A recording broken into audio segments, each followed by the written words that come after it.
It's 4 o'clock on a Monday, and you know what that means, don't you? It's time for another exciting episode of TAXITV Live. This week, we're going to do Michael calls viewers on the telephone. Yeah, baby. And thank you, fake band. Thank you, fake audience. Let me see if I can find that chat room. Where did they go? The chat room has disappeared on me. Oh no. Hang in there, guys. My wife just tripped over a wire about a minute ago and everything in the place went kablooey. So yours truly is figuring some stuff out. There we go. Live chat. Pop out. All right. There we go. That's that. Okay. We are good to go. Hello. That's weird. I'm seeing a little delay between my face and my lips. You guys can hear me okay, right? Blame it on the wife. Yeah, you can hear me. She literally about 3 minutes ago tripped over a wire and my USB, everything was connected to my USB hub just went kablooey. So we're lucky we're having a show. Mom hopes Deb is okay after tripping on the wire. Oh, man. My wife is in for a stern lecture after this show.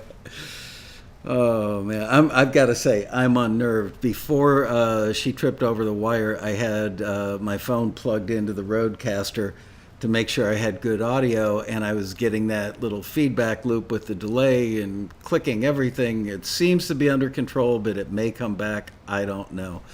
And let me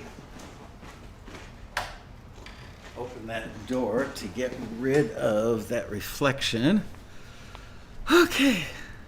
Feel like I need to take a tranquilizer or something. I'm literally unnerved.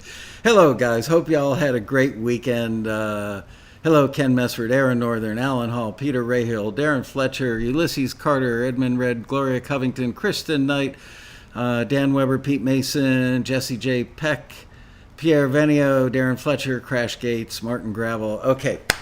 So, today, I am going to call some people and answer their viewer questions, and we're going to do it on the telephone, which is always fun. Let me get my earbuds in. Testing. Hello. Okay. And I've got phone numbers.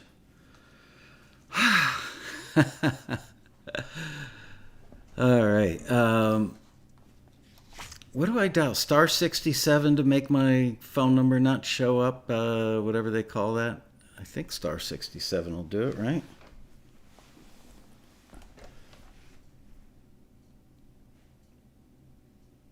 Keypad.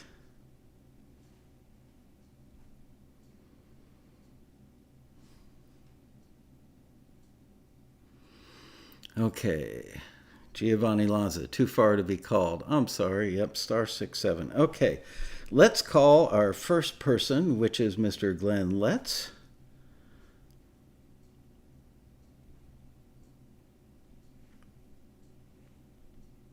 And I hope everything is working.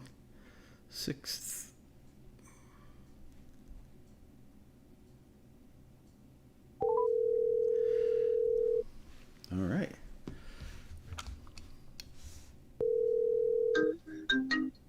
Hi, Michael. Hello, Glenn. Why is it still ringing? Oh, because you got to turn off your audio. Hi, you've got to turn off your audio for the show. Michael. Hello, Glenn. Hello there. Why is it still ringing? Oh, because you got to turn off your audio. Hi, you've got to turn off your audio. There you go. There we All go. right. Now I can hear you. Yeah. All right. So, welcome to the big show for Monday. Let's get right to it. So, Glenn says, when clicking drumsticks together at the beginning of a song, I think you meant how do I get the live sound of the drums clicking to blend with the drum samples? Right. Are you talking about clicking the drumsticks together like 1, 2, 3, that kind of Well, clicking? well, this was actually for a taxi um, listing Right. that was for Southern Rock, and I was using Dean Crupain's book as a sort of as a template for it. And he said, to build the instrumentation up slowly, and he suggested the percussion should just start with like just maybe guitar and the sticks Oh, clicking. That would I be see what you're talking about. Keeping time with the sticks. How to get right. the to blend with the drum samples. So, um, you have the drum samples obviously on other tracks, and you've got the sticks clicking on their own track. Right, because I recorded that the drums were done with samples from GarageBand, and I recorded the sticks with just going into my microphone, and when I would play it back, the sticks just had a completely different feel to them. Like you could tell that they weren't part of the drums that were coming in on the samples, and I was wondering what you could do to make the drums sound more like they were, in the same room or the same person or whatever. Got it.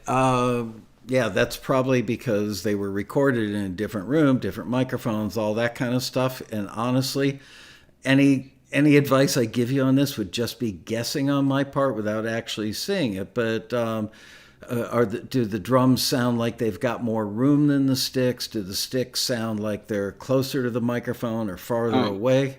yeah, they're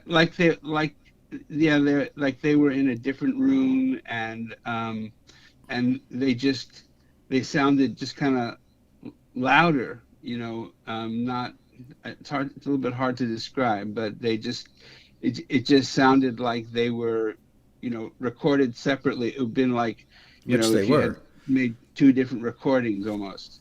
Right, and they were recorded differently, or and Right. they were two different recordings. So that's the problem. It's really a mix issue. So what you need to do, first of all, would be just use those two faders and ride the relative levels to get them to sound like they're at the same level.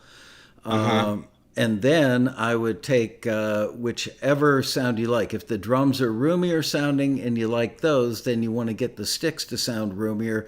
So I would go first try like a small room on the reverb setting and bring that up very slowly in little increments until Oh, you go, oh, now it sounds like a similar thing. So yeah, it's probably a reverb issue and just trying to match the sound. It's a mix issue.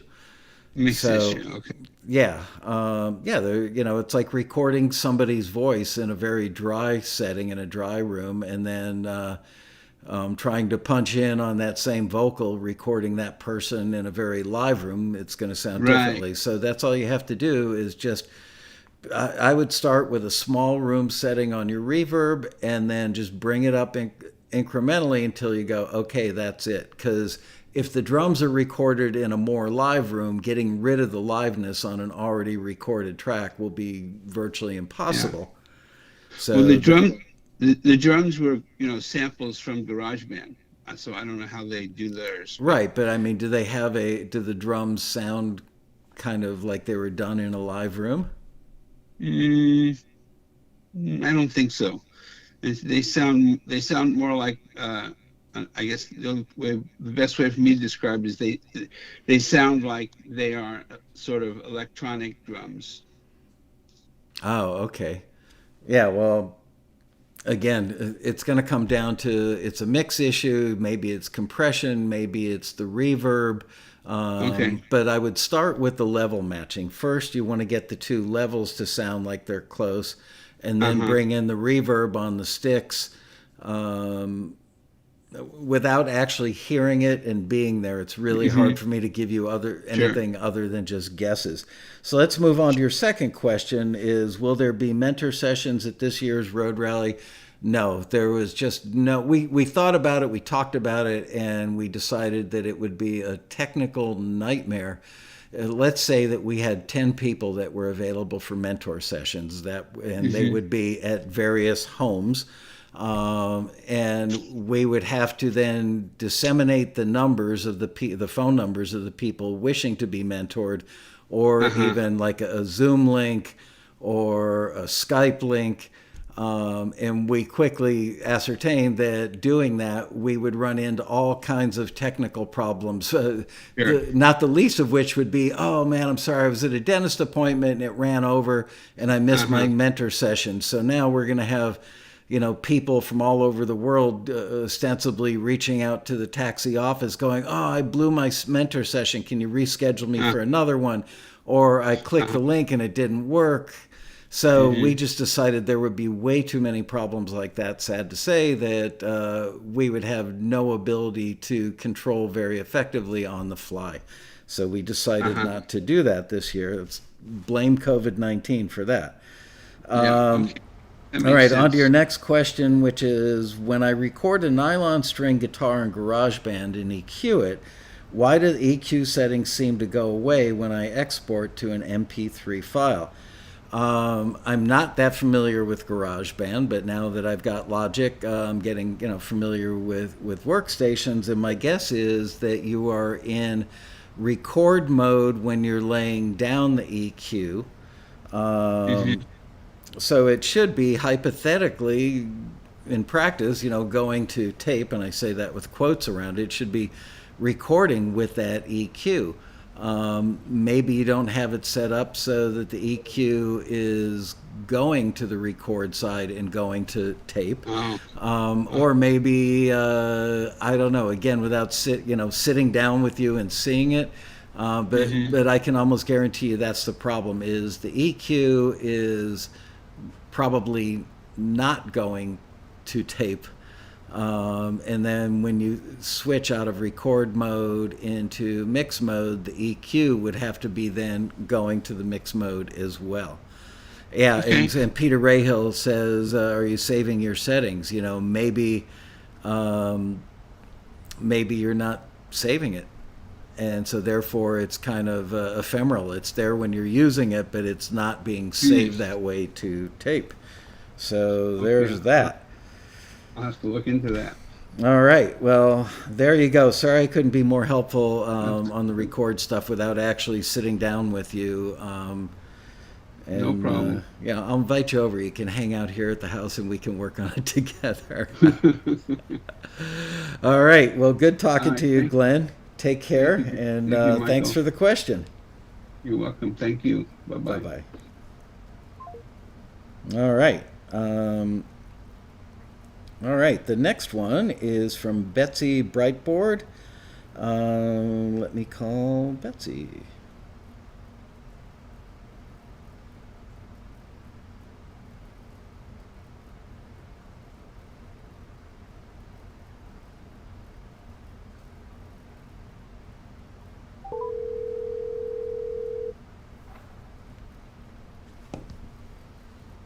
Hi, this is Betsy. I'm unable to get to the phone at the moment, but please leave me a message, and I'll return the call as soon as possible. Thank you. Well, Betsy, kind of hard to answer if you're not going to pick up the phone. So, Betsy, if you're watching the show and you see a call coming in from a non-identified caller, that would be me. I'm going to try and call you one more time. Maybe I will answer the question anyway, because it's a good question. All right, let's try this one more time. Betsy, if you're watching the show, please pick up. Hello. Hi, Betsy. How are you? It's Michael from Taxi. Oh my gosh. Oh my God. Why is that shocking? You sent in a question, I said I would call. That's awesome, man. That is so awesome. Thank you so much for calling me. I didn't expect you to answer my question. That's great. Well, here I am. Guys, is your volume down on your computer, whatever you're watching? Yeah, I just paused it. It should be okay. Okay. So let me read your question and then I will answer. Okay. Betsy says, I'm kind of stumped about the timing of your listings. For example, I've had a lot of my music forwarded to music supervisors by a music library rep in Los Angeles, someone legit, and yes, someone I know. And one thing I've been told over and over again is that requests for music tracks for TV projects in particular have a fast turnaround, like within hours, sometimes, and generally speaking, no longer than a day or two. How can Right. Taxi post submission requests for TV and film and other media with deadlines that in some cases are almost a month away and a review time that's even longer? I'm scratching my head on this one. Okay, Yeah. I can save you from scratching your head. There are different types of listings that come in from libraries. You're probably seeing stuff from your library where they get a request, like let's say at 9 a.m. on a Thursday morning. Right. That's from a music soup that says, I need XYZ kind of song. So the library is answering a specific request with that music supervisor, and they're sending the word out to people, usually selected people in their library that they know that do that particular genre, and seeing if they've got anything that they can get back to them in a big hurry because it's for a supervisor that needs it for an episode of a show that week. However, Taxi also runs a lot of listings for libraries where they're just looking to freshen up a particular genre, or maybe they have, like 3 tracks in a particular genre and they want to have 20 so that their customers, their clients, have more of a selection. So in that case, they don't need it to fill an immediate need from a music supervisor that day or that week. So we always ask them, when do you need this in your hands by? And they'll tell us. And oftentimes when they're in building catalog mode or refreshing different genres because music has gotten long in the tooth, in those genres, they give us a longer window because they're in no immediate rush trying to fill a need for a supervisor that particular week. Also, to let you know, deadlines are in some cases almost a month away, and review time it's even longer. So again, we ask them, when do you need this in hand? So let's say somebody says they need something in their hand by November 27th. We might run a listing that gives you guys a deadline of November 23rd. Because we can pretty much anticipate from doing this for 28 years, this particular genre will get a ton of submissions, another particular genre may not get a ton of submissions.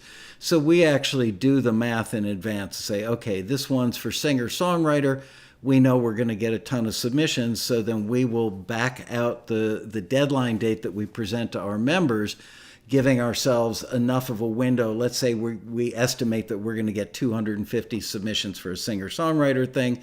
So we look at our screener availability and go, okay, we've got 3 screeners that are all super well qualified on singer-songwriter. We reach out to them and check their availability, and we schedule them, and that's how we know how much lead time we need to hit the deadline of the music library. So even though a deadline's on the 23rd, we need to get in their hands on the 27th. And you may not actually even get a reply from Taxi as to the disposition of if you were forwarded or not until maybe the 28th or 29th, because the first thing we do is take care of assembling that music into a disco playlist, getting all the metadata that we need to go to them, like your name, the song title, any co-writers, and your phone number and email address, which goes to them so they can reach out to you directly should they hear something that they want to sign. So we take care of all that stuff, and then we take care of notifying the members. So you may even find out a day or two later, as evidenced by the fact that we hear from members sometimes in the Taxi forum that they got reached out to and contacted by a library before they even got the notice from Taxi, and that's why. Wow. Okay. All right. Well, that's great. Thank you, Michael, because I really needed to understand that a little bit, but I just, I felt like there seemed to be a gap with this information. So I really, really appreciate your addressing this and clarifying it. That helped a lot. Thank you. Yeah, no problem. Also, I should mention as an aside that there are times that we're running listings for music supervisors. A classic example of this would be if we're running a listing for a music soup working on an indie film. That's got a different timeline typically than somebody looking for a song for episodic television and they need it right away. An indie film supervisor would typically give us 2, 3, 4 weeks because they've got the luxury of that timeline. So again, it all depends on the circumstance, but there you go. All right. Thank you. That's great. Appreciate it. All right. Thanks. Thanks for a great question, Betsy. Okay, sure. Bye-bye. Bye-bye. Okay. So far, so good. Alan Hall says, I appreciate that question as well. So, 2. Marion Laird's got cheeseburgers on the table. Gotta say, I'm a little jealous because I'm a lot hungry right now. Okay, let's see. All right, so this next one is from Carrie Harchin, and let me call Carrie. I shouldn't have said that I was hungry. Now I'm starving.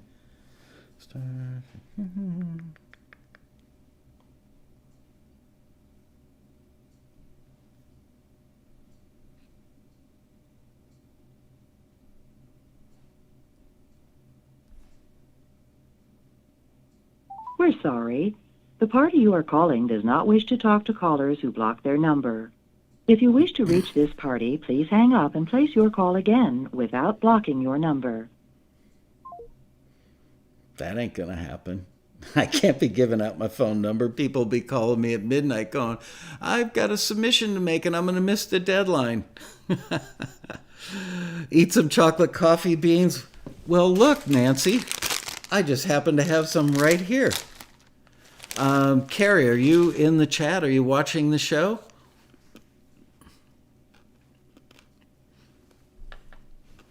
I hope so, because I'm going to try and call you again.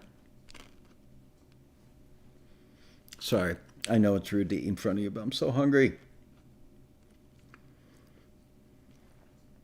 All right. I am calling you once again, Carrie. Here I come. We're sorry. The party you are calling does not wish to talk to callers who block their number. If you wish to reach this party, please hang up and place your call again without blocking your number. Carrie doesn't know how to unblock.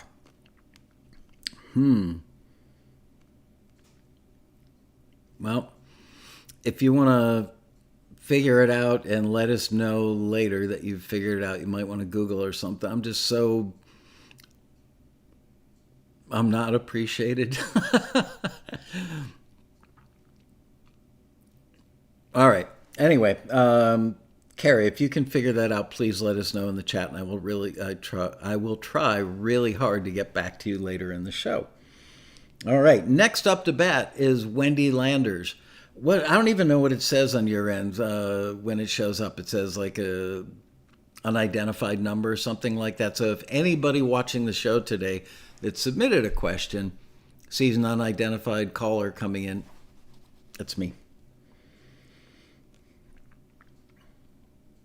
Here I come, Wendy Landers.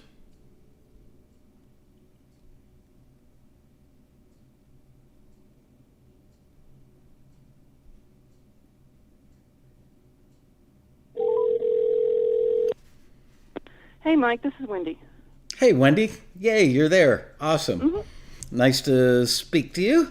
Yeah, it is. Thanks for the question. So let me read it. I'm probably not going to... psychotic, sorry.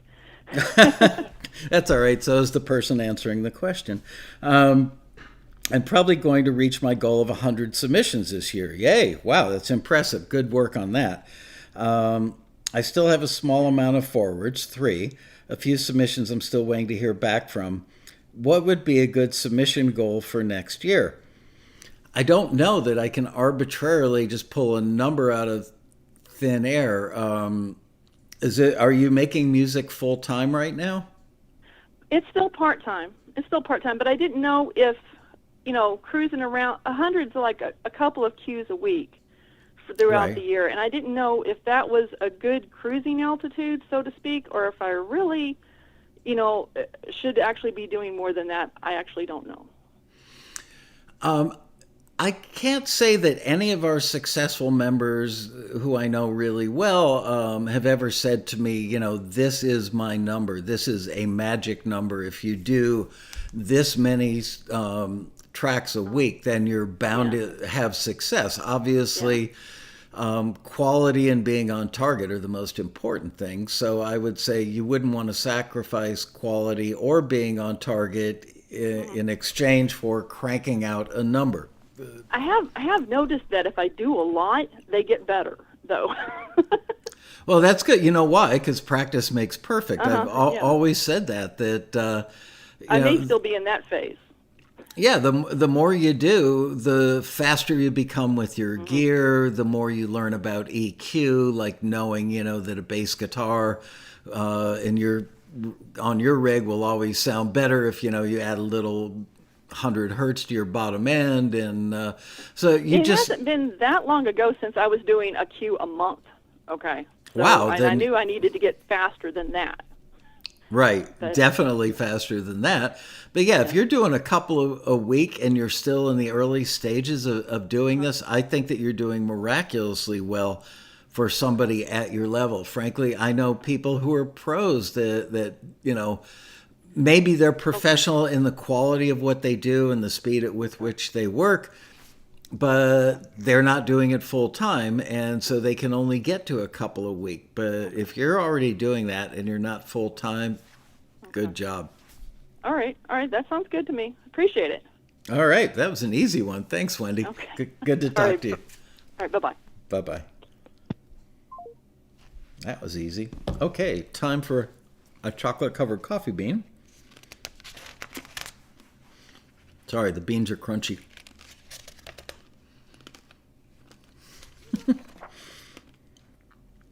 All right, Buffalo Bob, also known as Robert Colbroth. I'm getting ready to call you right now.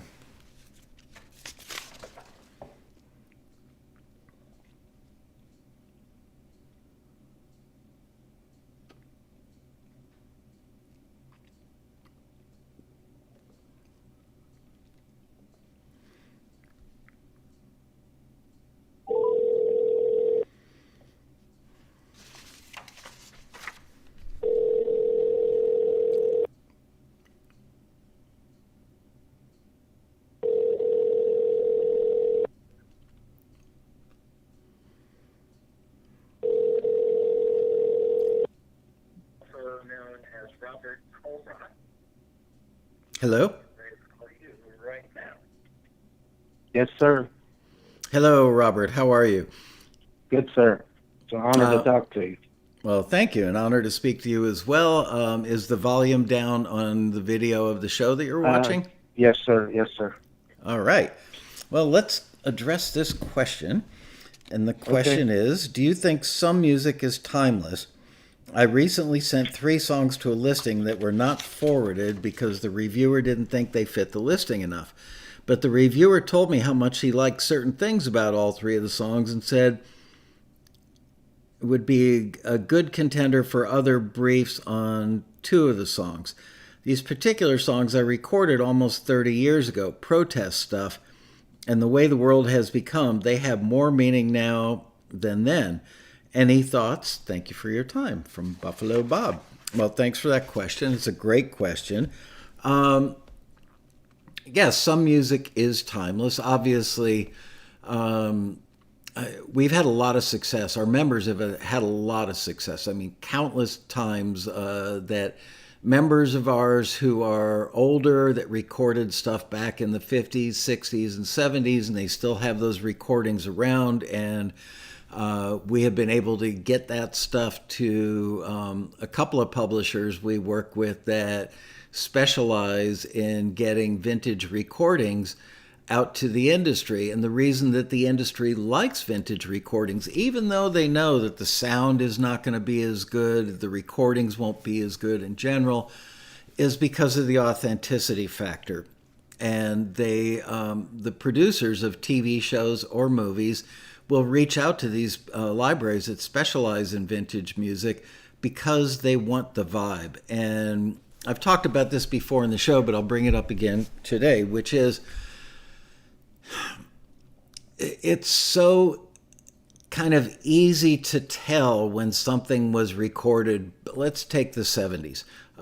Something that was recorded in the 70s, that you can just feel it. You can hear it, you can feel it. The melodies are stylistically different. The vocal deliveries are stylistically different.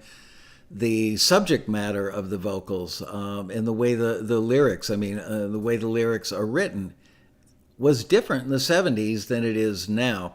So in that regard, those things are in fact timeless because people will do TV shows that have scenes that were from the 70s or 80s or 90s, what have you, and they want music from that era because the authenticity factor is there and comes right through. Conversely, if you try to take modern equipment and make something sound vintage, it gets pretty close, but it's still lacking that certain thing. So vintage music, yes, some vintage music remains timeless because there are current opportunities for music from that era. Now, songs themselves, just looking at a song. I'm trying to think of a great example. Jazz might be a good example. There are jazz pieces that remain timeless. There are old pop standards that remain timeless, not necessarily all the time because of their vintage quality, but just because the sentiment of the song, the melody of the song, the whole treatment of it is just timeless. People will love it forever. So yes, there are some pieces of music in some genres that sometimes would be considered timeless. I can't say that it's an across-the-board thing, Right. but it does happen. So, That's what I was thinking. That lots of stuff you can tell it's from a certain era, but then there are certain things like maybe even today, if I heard a Beatles song that I'd never heard of the Beatles, I might think, that's pretty good stuff. Yeah, it might be. I like the fact that you mentioned protest stuff. We've had some listings that recently, I just saw one, I think that went out last week, where they're looking for... Yeah, I just sent a bunch of stuff to that. Okay, great. I know exactly what you're talking about. Yeah, I mean, if there was ever a time where protest songs were relevant, again, right now would be it. And I'm certain. And by the way, I keep hearing, I heard, again, over the weekend, I spoke to a couple of friends of mine that are on the pitching side of the industry. They told me things are starting to get really, really busy for them. Productions are starting to open back up. And I have no doubt that there will be made-for-TV movies and episodes of TV shows, documentaries, news things, like retrospectives looking at the riots that were happening this summer and the protests that were happening this summer. Could you take something like Crosby, Stills, Nash & Young's Ohio and use that in a show that showed a protest or a riot from today? You could. Sometimes they like to just juxtapose something old against something new, especially when something like Ohio is one of those examples of a timeless song. A negative thing about Ohio is it was very much about the students getting killed by the National Guard during the protests at Kent State University, which is Ohio. Incident.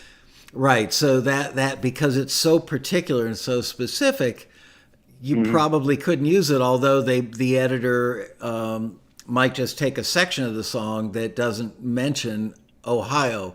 So they would have to find like a part of a verse that didn't have, the chorus is Ohio. So yeah, another thing you should definitely do is we do run a fair amount of listings for the companies looking for vintage music. And just late last night, about, I don't know, 10, 11 o'clock at night, I was editing the member deals stuff that goes out in our newsletter. And I saw we had a particularly large batch of members this month that'll be going out in the newsletter that were all senior members that had stuff that was vintage from probably the 60s and 70s mostly.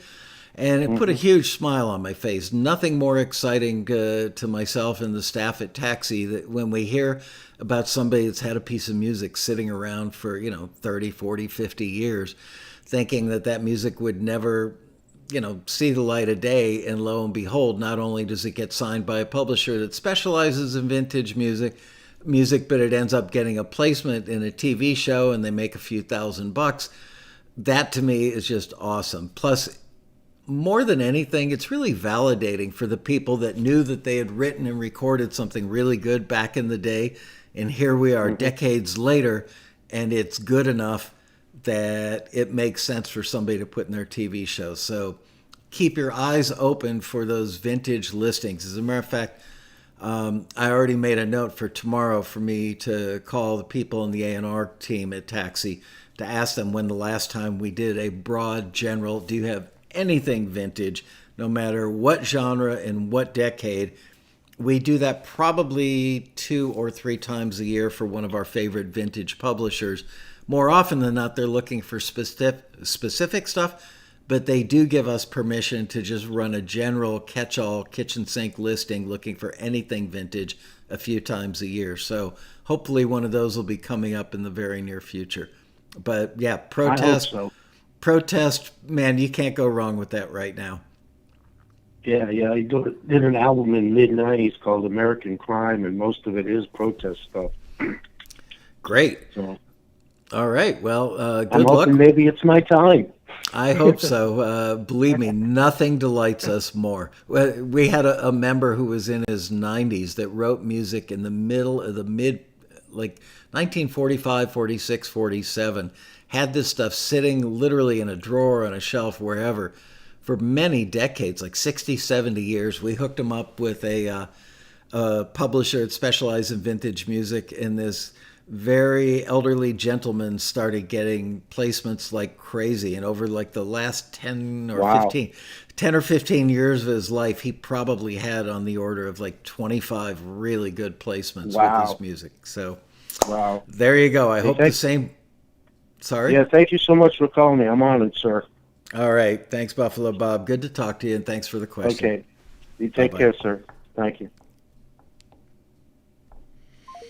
All right. I just saw Liz mention that that Carrie called back with her phone number. Liz, do you want to send that to me in WhatsApp, and I will grab it from you? You may have already sent. No. Yeah, send it to me in WhatsApp. Operators are standing by. And you know what this means? Now I've got an opportunity to eat some more chocolate coffee beans.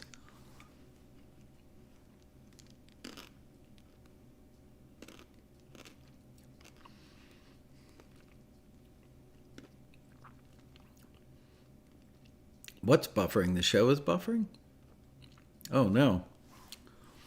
All right, well, I'm not getting any weird notifications about bandwidth on this end, so it must be from YouTube.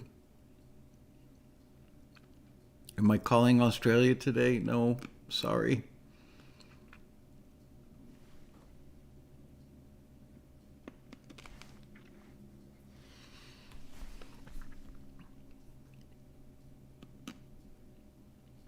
Damn, the show is buffering.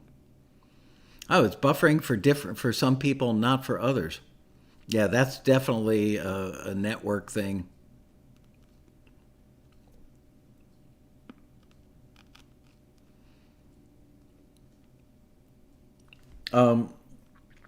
Liz, go ahead and send me Carrie's good phone number on WhatsApp, please.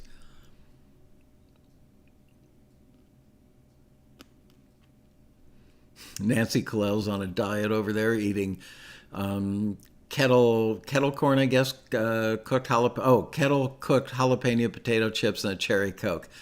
I love your health food. Yeah, I would say to everybody who's buffering just to reload the page, and hopefully that'll go away. Ooh, do I have a drink to drink? Why, I do. All right, and Liz just sent me the number. Okie dokie. Let's get cranking on this. Where's my pencil? There it is.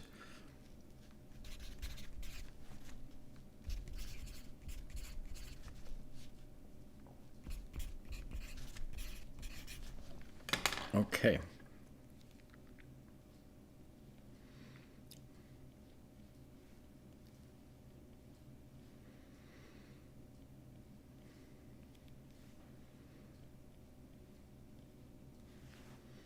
Here I come, Carrie.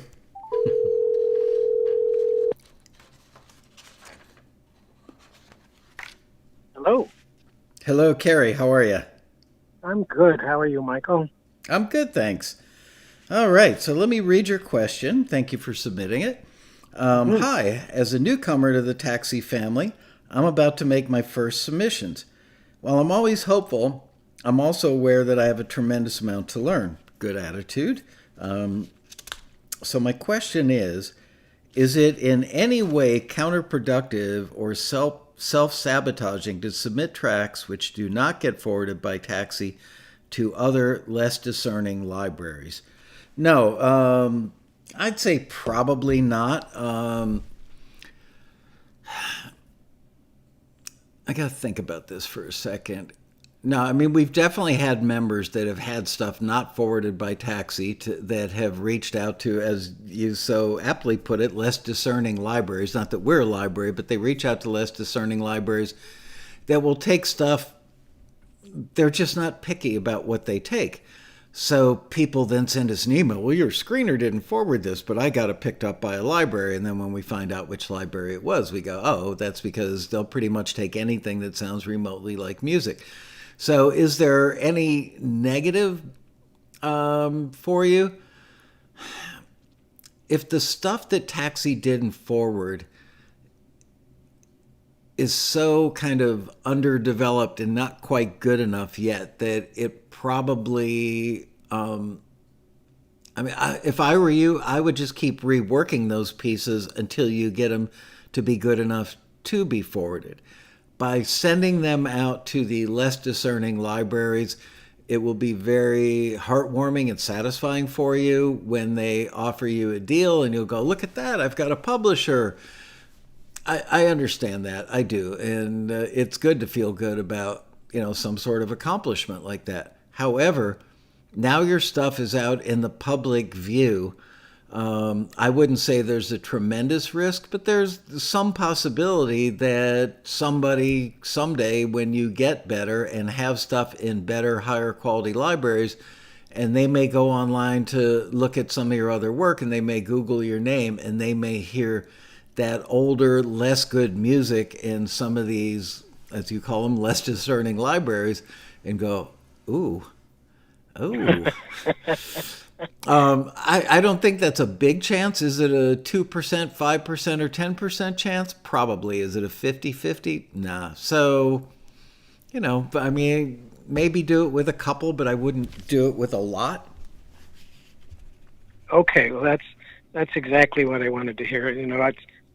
Just keep reworking it until it's right. Yeah. If you feel that, the root of are you talking about instrumental tracks? Mostly what I'm going to be doing is instrumental tracks and cues, yeah. Okay, so if the melody is there and the feel and the rhythm are there and you go, this could be something if I could execute it better, then I would keep reworking it until you can be proud of it. And it does take time. Are you using the Taxi forum and going into the peer-to-peer section and putting the stuff that we didn't forward in peer-to-peer and saying, hey guys, to your fellow members who have probably been doing it longer and maybe have some more expertise? Have you tried that route to kind of fast track your development to get these things to become better? Well, I'm so new at this that I haven't had anything to do yet. I go to the forums and I read and I post questions, but I haven't had anything to put up there to have people listen to yet. So I'm just about there. I'll be there in the next 2 weeks. Oh, okay, good. Yeah, because, I mean, I've never done it. I'm not a Taxi member. But if there's something that I've heard over and over and over again, countless times, literally thousands of times now, people that are successful Taxi members all swear by two things. Number one is go to the forward section of the forums and go to the forward section of the Taxi website, which I believe is blogs.com/forward. Liz can look it up and post it in the chat room for you. And you will hear what other people are doing, what other people did for the same listing that you may not have been forwarded to. You can hear what did get forwarded, and you go, oh, well, theirs has a much better mix, and theirs has a little more room to breathe, and they've got more of a developmental arc, that sort of stuff. So great way to get a great education and speed up your timeline. Okay, wonderful. Thank you, Michael, so much. You are welcome. All right. Good talking to you, Carrie. Bye-bye. Thank you. Bye-bye. Well, this is going so far so good, right? I just looked. I've got fair number of these, and there's... Ooh, okay, I got to speed these up. All right. Next person up to bat is Mr. Steve Patty.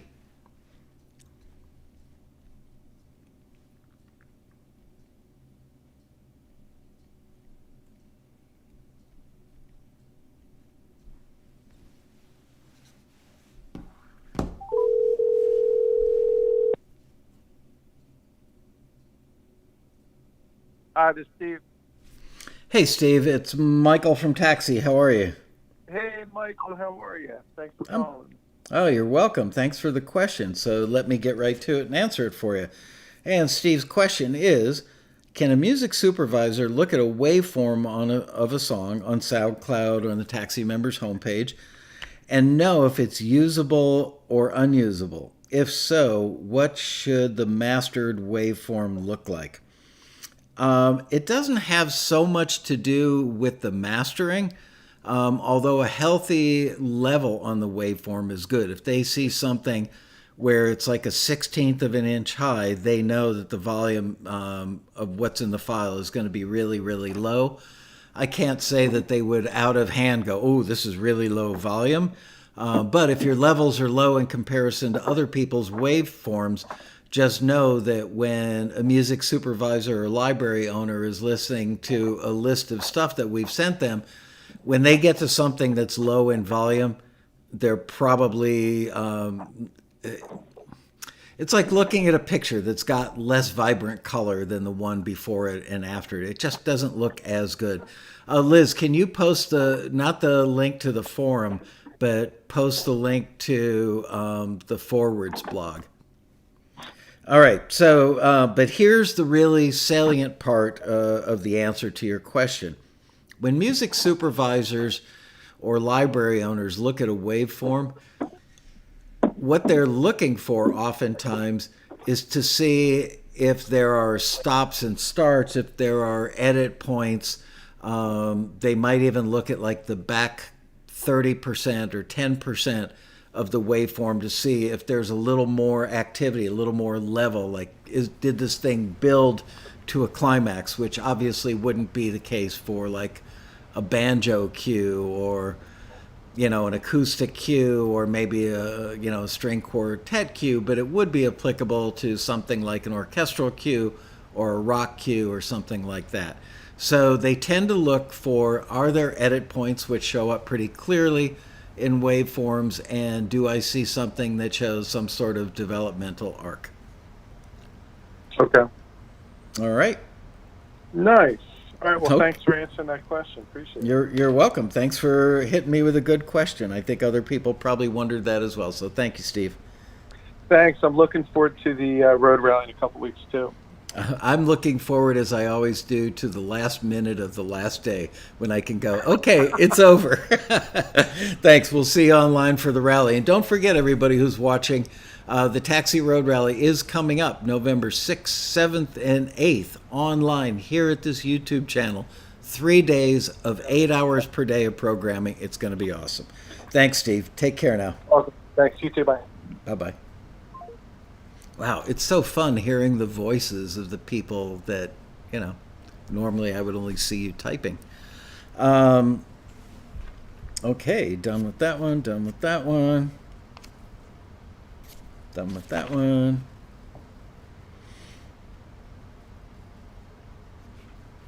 All right, next person up is Mr. Stephen Elling, and I am calling you right now, Stephen. Good question.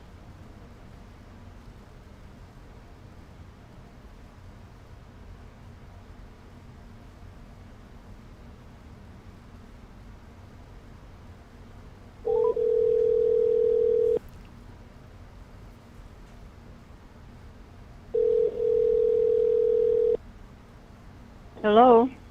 Hi, is Stephen there, please? It's Michael Laskow from Yes. Just a moment. Thank you. Hello. Hi, how are you, Hello. Stephen? Hello, it's Michael Yes. Laskow from Taxi calling. How are you?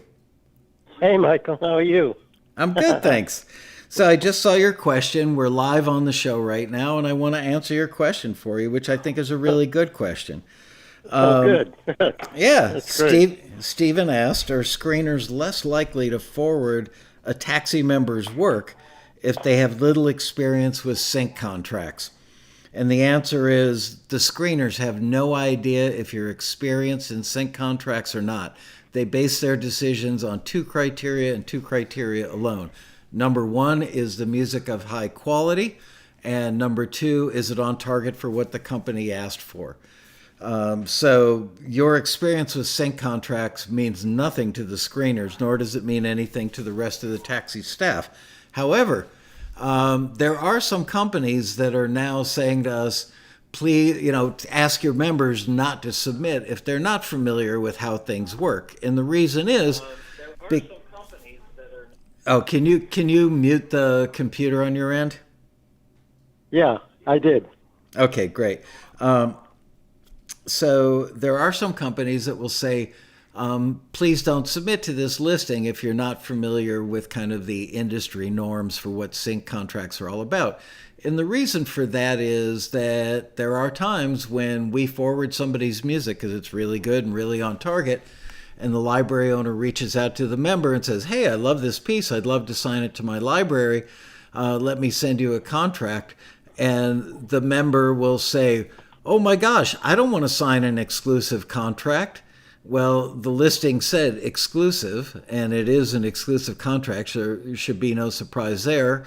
Or some members will say, well, I don't want to give up my publishing. I was told in a music class I took in college, you should never give up your publishing, which is not the right advice for the sync end of the business. It's a whole different ballgame in the record side of the industry, and there are times when you should give up your publishing or some of your publishing. But for the sake of this discussion, just talking about sync stuff, they are basically, all the libraries are essentially going to do a 50-50 deal with you, where if they make a buck, you make a buck. So they don't like people submitting that are unfamiliar with the drill because they're going to get some newbie questions, and they don't want to spend the time educating and hand-holding because that's not their job. Their job is to find great music and get it out to the industry and make money for themselves and for the musicians. So I would say the way to go for you, and for anybody else listening that has a similar question, is avoid submitting to those listings that say don't submit if you're not familiar with the industry norms for contracts or how the industry works. Submit to the other things. And then when you start to get forwarded and hopefully get a deal, that'll kind of force you into a situation where you're going to become familiar with contracts and what the norms are. And then you'll be a little more of a seasoned veteran, if you will, so that you can submit to those other ones. All right. Yeah. Thank you. Well, you're welcome. Well, great talking to you. Thanks. Great talking to you. Thanks for watching the Love show. Taxi. Great. Thank you. Appreciate you saying that. And I'll send you. You'll get an envelope in the mail in 3 days of $5 in it. Okay, great. Thanks, Michael. Anyway, and make sure don't miss the road rally November 6th, 7th, and 8th. All right. I won't. I'm already signed up. Thanks. All right. Thanks, Stephen. Good talking to you. Bye. Bye. That's right. Anybody who plugs taxi today gets a $5 check in the mail. I'm kidding. Joking. All right. Let's see about this next one. All right. The next one is from John Lindemann. Are you ready, John? Here comes my call. 7.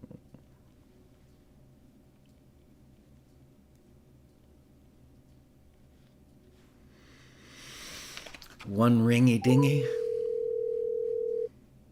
Hello? Hi, John. It's Michael from Taxi. How are you? Fine. Yeah, thanks for calling. No problem. So thank you for submitting your question. I'm now going to read it on air, and we're live, and I'm going to answer it for you in front of thousands and thousands of people from all over the world. Okay. All right, here we go. So John said in his email, I've been working on an instrumental for the modern lo-fi hip-hop instrumental listing, which is listing number S201028LF, which must stand for lo-fi, and have a few questions on creating multi-track instrumentals. This placement is for TV shows, films, and movie trailers. I've had some drone cues and single instrumental cues, piano and drums, get forwarded, though would like to improve my skills for longer and more complex arrangements. The software is Logic Pro and Reason. Here's the instrumental. All right, well, I'm so sorry to say, what I can't do is listen to the instrumental live on the show today, because if I listen to an instrumental from one person, then I would have to, everybody else could say, well, why didn't you say you were going to listen to music on the show? I would have sent music in, which I just wouldn't have. I wouldn't have the time to do. Sorry, I guess I went a little overboard with the questions. It happens. I guess question number 3 is the one I'm really interested in. I guess from sort of a more general point, like if with regards to instrumentals, I was just wondering if like high-pitched sounds like bells and stuff, if that's generally discouraged, not good for the instrumentals because it like interferes with dialogue. I had one reviewer say that to me once. Yeah, we often say that in the listings, where we don't recommend like a really high, screechy, overly complicated, like prog rock guitar lead in an instrumental, or a saxophone can sometimes conflict with dialogue. So yeah, generally speaking, I would say stay away from the high-pitched stuff. A really good way to know if what you've got in there might be a problem down the road is turn the volume down to where your mix is almost inaudible, where you can barely hear it, and let it roll from top to bottom. And if you get to the end and you hear those high-pitched bells coming through pretty well, that's a pretty simple and test that's indicative of, this thing will cut through. If it's cutting through at this low volume, and it seems to be the predominant sound in my mix at barely audible levels, the same could be said for when it's laid under dialogue in a TV show. It's probably going to pierce through and be distracting. You won't even hear the rest of the music. You'll just hear the ding, ding, ding, ding. Okay, thanks. Yeah, that's a good idea. I'll see how it goes when I listen to my instrumental. All right, cool. So that's it. Yeah, sorry again that I couldn't listen to your piece on the show. But thank you for the question. All right. Well, yeah. Thanks. I appreciate it. All right, John. Good talking to you. All right. Thanks. Bye. Bye-bye. Banging them out now. Okay, this next one, I've got two of them back to back from a gentleman named Mike Cantwell. And they're long and complicated, but I'm doing okay on time, so let's tackle these babies. Mike Cantwell, this is your lucky day. Here comes a call from TAXITV.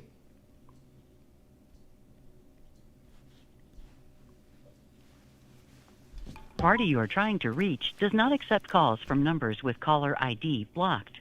Please unblock your number by dialing *82 and try your call again. All right. Welcome to Verizon Wireless. Mike, I saw the second email. Thanks, Liz. Mike Cantwell, fix it. I don't even know what to tell you to do, but if you've got a landline and want to send that number to TAXITV at taxi.com, Liz will forward it to me. If you can, first of all, are you watching the show? Say hello in the chat room. And let me know that you're alive and breathing. Let's do Verizon Wireless tracks. Hey, Scott, I saw your name last night when I was doing the member success story thing. Congratulations again on that placement, man. Really, really proud of you and happy for you. Kristen Knight says it's a conspiracy.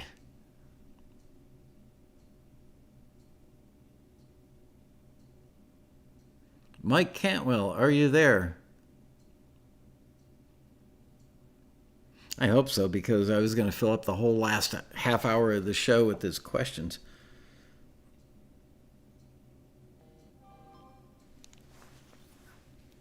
And Liz is texting me. Okay, here's another number.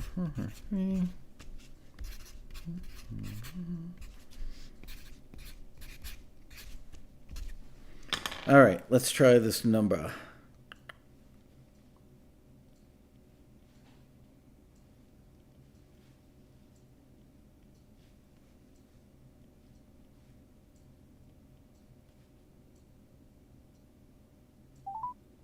Hi, you reached the voicemail of Mike Cantwell. Feel free to leave a message after the beep. Mike, pick up your damn phone. That's my At the message. tone, please record your message. All right, Mike, I'm going to wait about 30 seconds and try one more time because I really, really, really want to answer these questions.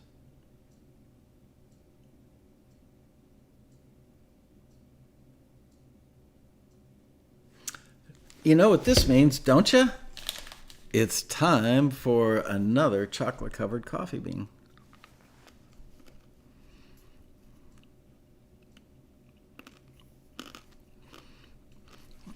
Yeah, now, speaking of not answering phone calls, we still keep a landline here at home for like family emergencies, because at night my wife and I shut the ringers off on our cell phones. So, yeah, more coffee beans. You got it. Sorry if they're crunchy. Anyway, during the day, we get so many calls right now from 202 numbers from both candidates, both parties. And rather than letting them go to the voicemail and then you hear it, in the speaker and everything, I just answer and then click. Answer, hang up, answer, hang up, answer, hang up. Maybe that's how I'll vote this year. Whoever calls me, whoever annoys me with the most calls doesn't get my vote. All right, Liz says I can try him again.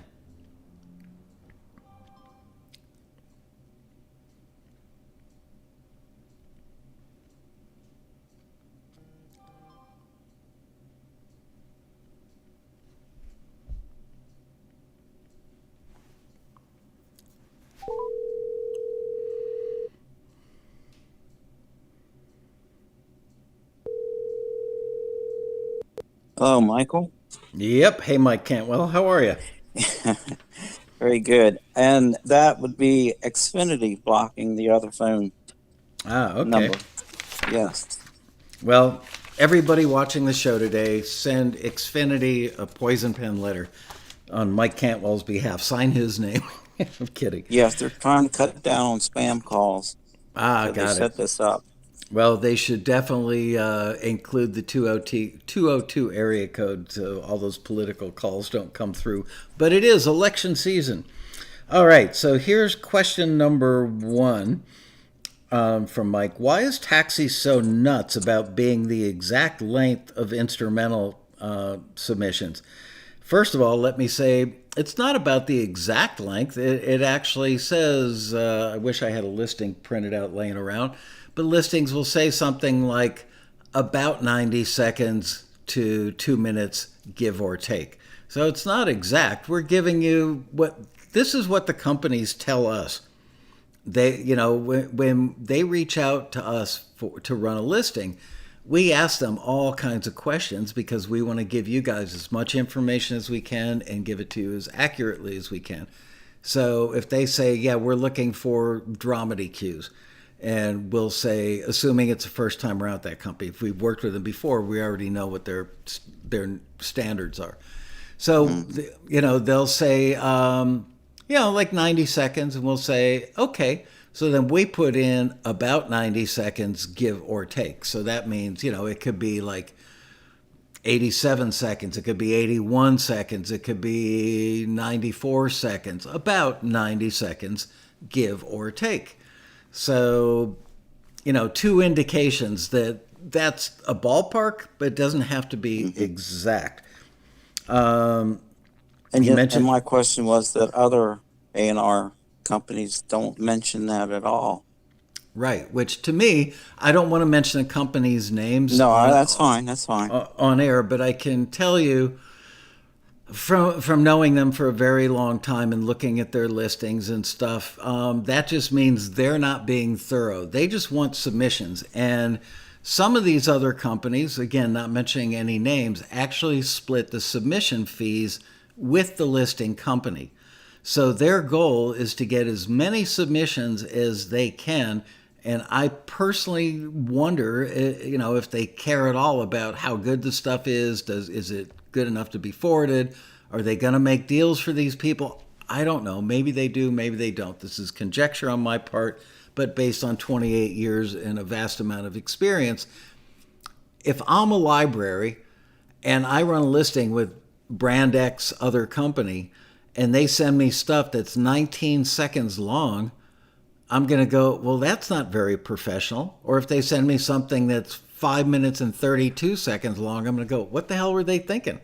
That's not normal. That's not within the range that is normal, acceptable, and common throughout the industry. So the fact that these other 2 companies you mentioned don't even mention that tells me that they're not doing their homework, number one, or that they don't really care all that much about if your stuff makes the grade or is acceptable by the companies that they're ostensibly running the listings for. So that puts a little doubt in my mind. And you go on to say, these companies don't ever note the length of the submission required for an opportunity. Never. Yes. Well, I just addressed that. Taxi is a fanatic about it. Yeah, because we're professionals. Yes. The worst that I submitted to was a 17-second usage of music with 2 full minutes. 17 seconds. Yes. 70 seconds, 23 seconds, and I think the other was 32 or less. And Taxi wanted 2 full minutes. Right. And here's submission for 17 seconds, 23 seconds of usage were the 2 of the examples. It's very hard. Well, I said in there, if you give like part A, which would be the verse for 15 seconds, part B, which would be the chorus for 15 seconds, and you do that twice, you've only got 1 minute. And as soon as you get into the repeat any of that, you get the too repetitive. And if you try to make a C part or bridge, quite often you get that you veered off from the rest of the song. And it's like very frustrating. Are we talking about instrumental cues? Instrumentals, yeah, yes, I knew that at the beginning, yes. Right. Yeah. Okay, so Yeah. here's the answer. Is the reason they want 90 seconds to 2 minutes, but they may only use 4 seconds or 12 seconds or 17 seconds or 23 seconds is the editor. I wish you'd been at the Road Rally either last year or the year before. We had a young lady who's like an A-list video editor on reality shows. And she actually sat there and looked for music on a playlist, picked things that she thought could work, and then edited the music and laid it into the scene.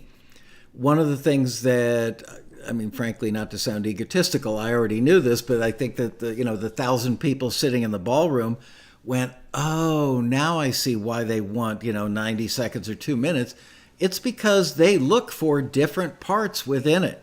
And I think in one of your other things, you talked about the arc, what's the Yes, the developmental arc. Right. So here's the deal is, let's basically say, subtracting instruments and then layering back in later. Right. And you called that a wave. More of a wave, or really more of bar grass, and I need to go overboard on that. But yeah, I don't see it as an arc, and I noticed that others don't either. But I don't know. I don't know who the others are, but frankly, one of them that you interviewed on a Monday. Okay. All right. Well, yes. Gotcha. So here's the thing. Developmental arc is a phrase that is standardly used across the entire production music library industry. There's literally nobody who works at a music library in any sort of like A&R capacity, either choosing the music or pitching the music, that doesn't know what a developmental arc is, and they would use the term regularly. So it's just a common industry term. And yes, while a developmental arc, it's like the story arc in a movie. All right, the movies usually have a first act, a second act, and a third act, right? And then different scenes within each act. So that gives the movie, the storyline, the script in a movie, a sense of it's moving forward. We started out with two people that met at college, but they didn't get along because the girl saw that the boy was looking over her shoulder and cheating on an exam. So she got into his grill a little bit. But then in the middle of the movie, they bumped into each other again, and they had a nice conversation, and a little spark of love started to show. And then, so during an instrumental, how would this apply? I'm going to tell you. Okay. So, and then in the last act of the movie, the payoff comes, and the payoff is they've fallen in love, they got married, and then tragically the young lady develops some sort of horrible disease and she dies. Sorry. But so that means that there's a beginning to the story, a middle of the story, and an end of the story. Well, the same thing is true in instrumental music, where they want something in the beginning that sets it up. Like, here's the basics, and that means just a few instruments that give away the melody, the rhythm, and the overall picture. Here's a little taste of it. And then 4 bars or 8 bars later, it builds up a little bit more by adding some more instrumentation. And then it drops down and subtracts some of the instrumentation, then builds it back up. Maybe there's a B section in the middle to add a little variation on the theme. All this does is it gives a sense of forward movement, forward momentum to the piece of music, because they're looking, sometimes the skinny part up front that is underdeveloped at that point might not really work well in the scene. So they're going to look at the waveform or continue listening to that piece of music going, I like it melodically, I like it rhythmically, I wish it had more instrumentation or was played a little more dynamically. So that's why they would go look at one of the subsequent sections to see if more instrumentation has been added. Oh, look, that looks better with picture now, or feels better with the picture. Or maybe they need the end of it to really, grow dynamically, so that the momentum leads to the exclamation point, which is the button or stinger ending. So they need all these sections because they want as many possibilities for when they pull out 12 seconds or 17 seconds or 34 seconds they need those possibilities to edit with. They may only take the first 2 bars of the beginning of your thing because it's skinny. They may take the next 2 bars from the middle where it's a little more built up, and then take the last 16 bars from the last section of the arc. And again, it's not like that's the arc. You're right. Think of it as a sine wave. Here, I've got paper and pen. I'm going to draw you a picture.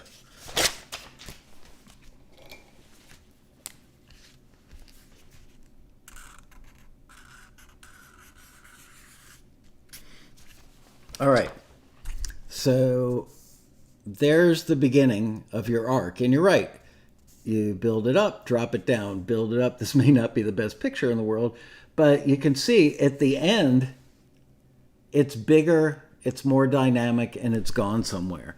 So, yes, it's not a straight linear progression so much as it's... Really, though, you should drop down further for the second verse, shouldn't you, there? Be more of a decline down.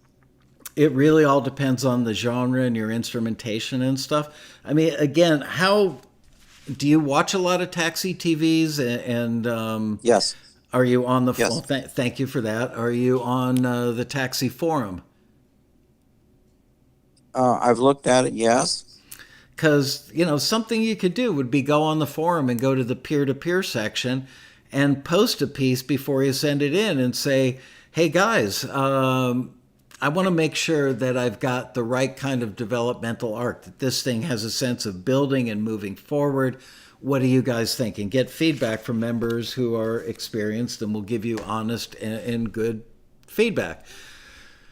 Now, all that said, a piece of classical music done with a flute is probably not going to have much of a development. I'm thinking more top 200 Billboard, some of the songs that they want. Okay, instrumentals in the in the same genre. All right, so that would typically be a genre that would require an arc. All right, so there, I've answered that stuff. That's fine. Yes, that's good. I'm just reading the rest of your question. And typically, I mean, there is not an exact prescription as to the form of instrumentals. The form is often dictated by the genre, maybe to some degree by the tempo, by the instrumentation, all those things. What they don't I'm thinking verse, pre-chorus, and chorus, and then repeat that on bridge, and then chorus, and possibly a second chorus, or any alteration of that. You still are stepping up from verse and stepping up to pre-chorus, stepping up to chorus, and then back down to verse, and then you're stepping up to pre-chorus and then on up to chorus. Bridge is either going to be down low if it's something simple, or way up high if it's the payoff, and then back to the chorus. And with the arc, I guess the arc comes back down. So arc comes back down. So I'm thinking it's more like an incline up. Well, you're thinking the arc down. Yeah, you're thinking too literally. You're thinking of an arc as an architectural or graphic thing, like that. Arc. Think of a story arc in a movie. Sorry, I've got a piece of coffee bean stuck in my throat from eating chocolate coffee beans. Yes, that's how the arc is. Yes. Right. So it doesn't mean a literal arc. It's just a commonly used phrase in the movie and music industry that it's got a developmental arc, meaning that it goes somewhere. I had Googled it, and I didn't have much luck finding it. That's because the phrase is actually endemic to our little corner of the production music industry. It's very commonly used there. Literally, if you took 100 owners of production music libraries and lined them all up and said, okay, everybody who doesn't use the word developmental arc at least once a week, step forward, everybody would still be standing in line because everybody uses it all the time. Have you read Dean Crepain's book called Demystifying the Genre? Probably not. Don't Okay. think so. I'm reading Robin Frederick's book right now, and I didn't find it in there. Right. That's because it's not about instrumental cues. All right. I'm going to recommend 3 books for you. The first book is by a gentleman named Dean Kripane, and I can never spell his last name right, but I'm going to attempt it, which is Kripphane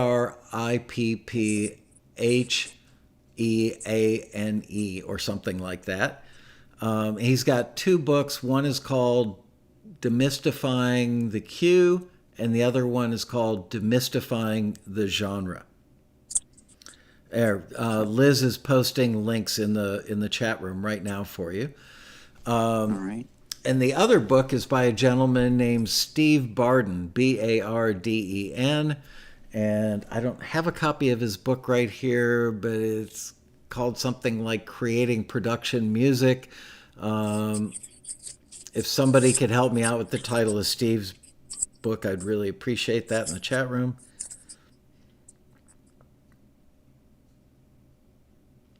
I'm waiting for the chat room to catch up with us. Somebody will know the name of Steve. I guess I could Google it if I have my act really together.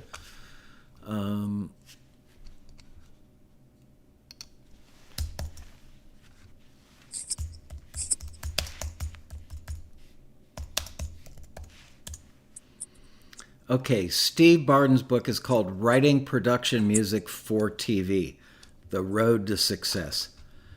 That's by Steve Barden, Writing Production Music for TV, The Road to Success. I can pretty much guarantee, and Liz just posted a link for that one as well. I can pretty much guarantee you that if you buy and read those 3 books, which, might cost you a total of like $70 or something altogether, it will be eye-opening and life-changing and dramatically move your skills and career forward at a pace that you just couldn't even imagine. Okay. Thank you. Yes. I'm just reading.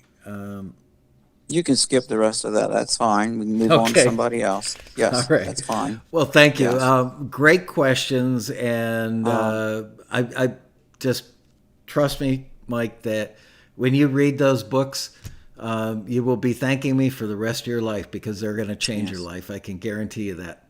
All right. Well, I think I've got 5 or more forwards already through Taxi. So, and well, let's I've submitted 200 songs, so I've got at least about 5.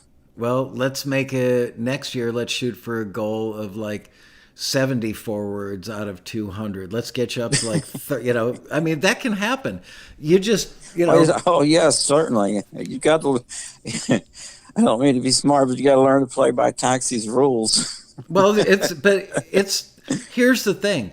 It's not arbitrary rules that Taxi just made up to be a pain in the ass to our members. We're just conveying what the industry, the professional people in the industry want. These are all things that are normal to them in their everyday business. So these are not our rules. We're just the messenger. So don't shoot the messenger, all right? Okay. All right. Thanks for your questions. I appreciate it. Thank you very much. All right. Bye-bye. What are we doing on time? Whoa, only 5 minutes left. Let's see if I've got one more question that I can do in 5 minutes.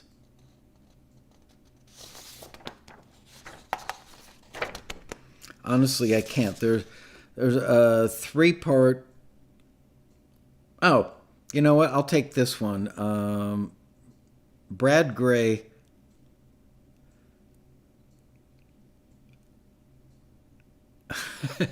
Brad, I'll answer your questions in the Quarantini because I know you show up there. And I will be doing Quarantinis on Wednesday and Friday of this week for those of you who are fans of our Quarantini happy hour, which happens, used to be every day of the week. Now I'm doing them on Wednesdays and Fridays till the road rally is over because I need a lot of time to work in the road rally.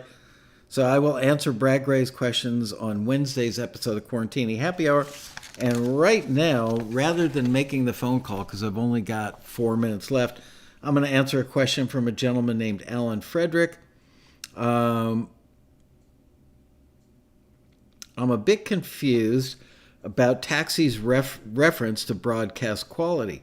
My understanding of broadcast quality is the requirement by the FCC's Column Act, which states that the broadcast quality is to be a mastered level of minus 23 LUFs with a minus 1.5 dBTP, but it seems that this term has been used loosely these days to be more like CD quality. Can you clarify what Taxi means by broadcast quality? Should submissions to Taxi be mastered at broadcast quality or CD quality? Whoa. Broadcast quality was a term that nobody in the music industry ever used for anything until yours truly. Yes, pat myself on the back.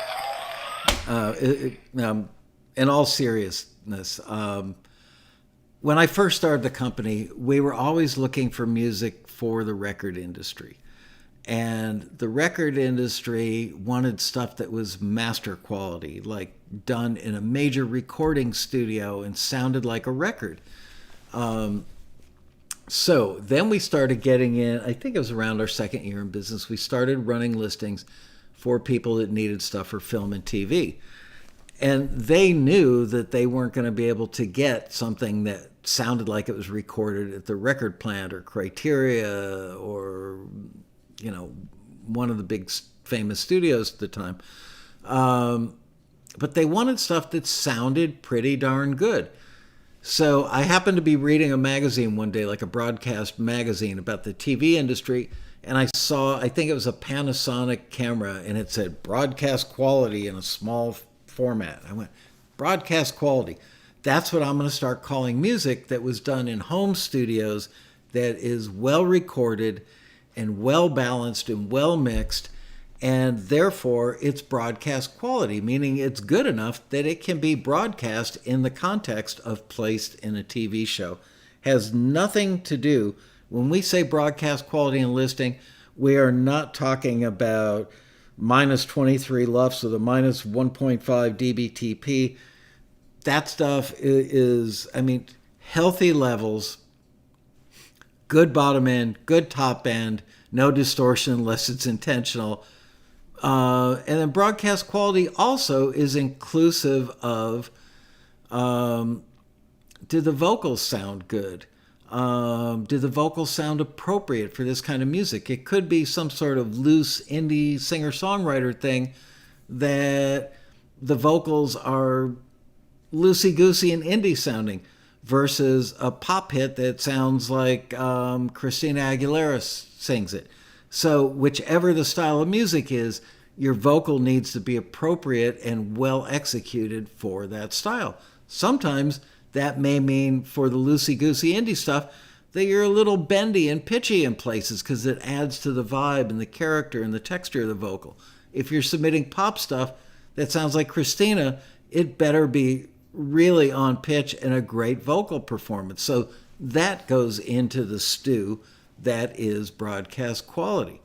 So it's all that stuff. It's the production, it's the engineering, it's the mixing, it's the performance.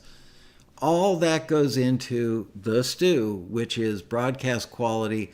The bottom line, simplest way to say it, is this good enough that in its current form, it could be broadcast in a TV show under the dialogue or standing alone as a piece of featured music?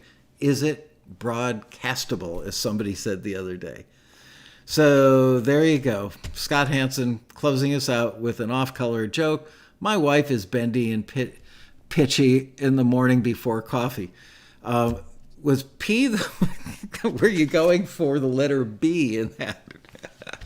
Well, I'm sure your wife is lovely because any woman that puts up with you, Scott, she's got to have incredible stamina and like nerves of steel because you're a handful, but we love you for it.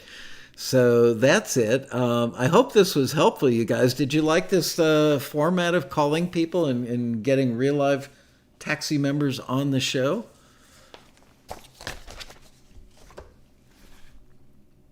waiting for the chat room to catch up. Also, don't forget, while we're waiting for that, don't forget the Road Rally, November 6th, 7th, and 8th. Please give us a thumbs up if you like today's show so that we can make YouTube happy. Your wife is the best. She's got to be. Seriously. And people love the show. Fun and informative. Yes, it was good. Great show. It was fun. Yes, sure. Yes, sir. It was fun. Loved it. Great idea. All right. Well, all that said, thank you for the questions today. Thank you all of you who participated in letting me invade your private life by calling you. And I will see you guys on Wednesday for the Quarantini Happy Hour, which is always fun, oftentimes educational, guaranteed to make your day a little more pleasurable than it might have been without it. We'll be right back here, 4 o'clock on Wednesday. Thank you all for watching. I bid you a fond farewell. I'm going to go have a snack. Bye, you guys.